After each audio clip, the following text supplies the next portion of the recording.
The call came at 11:47 p.m., not the hour for accidents or apologies, the hour for truths people try to bury.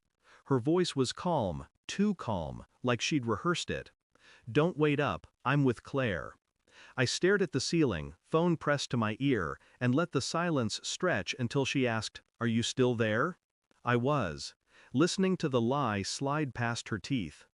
Claire had called me 2 hours earlier. She was in Chicago for a conference. My wife had forgotten her script. My chest didn't tighten, my hands didn't shake. I only said, "Drive safe." And then the line went dead.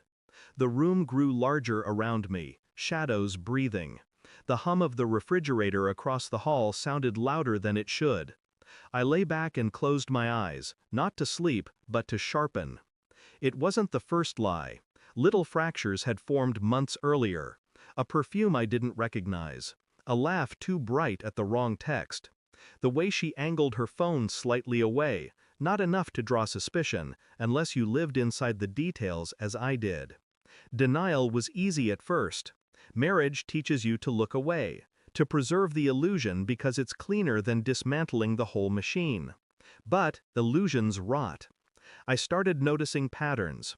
Work late nights that ended with damp hair, not from an office shower. Sudden silences when I entered the room. She still kissed me goodnight, but it was mechanical, something she did out of obligation, like setting the alarm. Beneath every gesture, something hollow stared back at me. I told myself it was stress, a phase. I almost believed it. Almost. Until that night.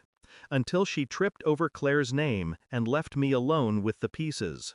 I moved quietly, no confrontations, no accusations. Confrontation only warns the guilty. Instead, I studied. Phone records, receipts, digital breadcrumbs. She was careless. They always are when they think the other person still plays blind. One night while she slept, I unlocked her phone with the print she'd left on the screen. Patterns revealed themselves. Late-night messages, a number she never saved under a name, ride-shares routed to the same address. I memorized it. The next morning I drove by. A townhouse on the other side of the city, curtains drawn, 2 mugs visible on the counter through the crack in the blinds. I didn't knock. I didn't need to. I ordered a DNA test kit, quiet as a whisper. Our son? Hers? Mine? Ours? I wanted truth stripped of sentiment. When the envelope arrived, I took the sample like a surgeon, precise, detached. Sent it back without ceremony. On the outside, I laughed, worked, kissed her cheek. On the inside, I measured days by the slow burn of waiting. The email arrived on a Thursday afternoon. Probability of paternity, 0. 0. Clean. Absolute. I stared at it until the words lost shape. Then I printed it, folded it once, slid it into my pocket. That night, she sat across from me at dinner. She asked about my day, smiled. I reached into my jacket, placed the folded paper beside her plate, and returned to my food. She opened it. Her face collapsed, first confusion, then terror, then the desperate scramble of someone watching their constructed world disintegrate. She whispered, "It's not what you think." I looked at her, calm as glass. "It's exactly what I think."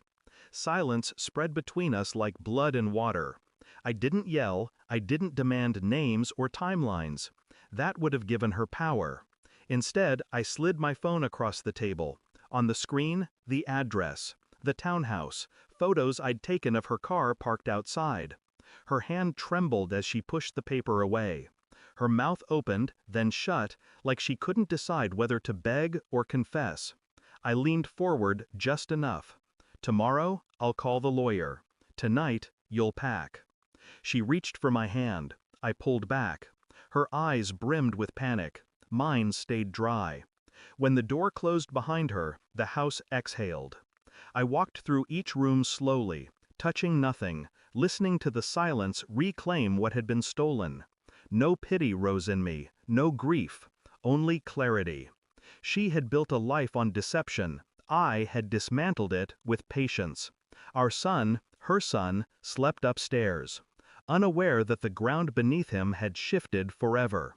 I stood in the doorway, watching his chest rise and fall, and felt nothing but resolve. I would raise him, love him, protect him. But not for her. Never for her. Some truths don't shatter you. They carve you clean.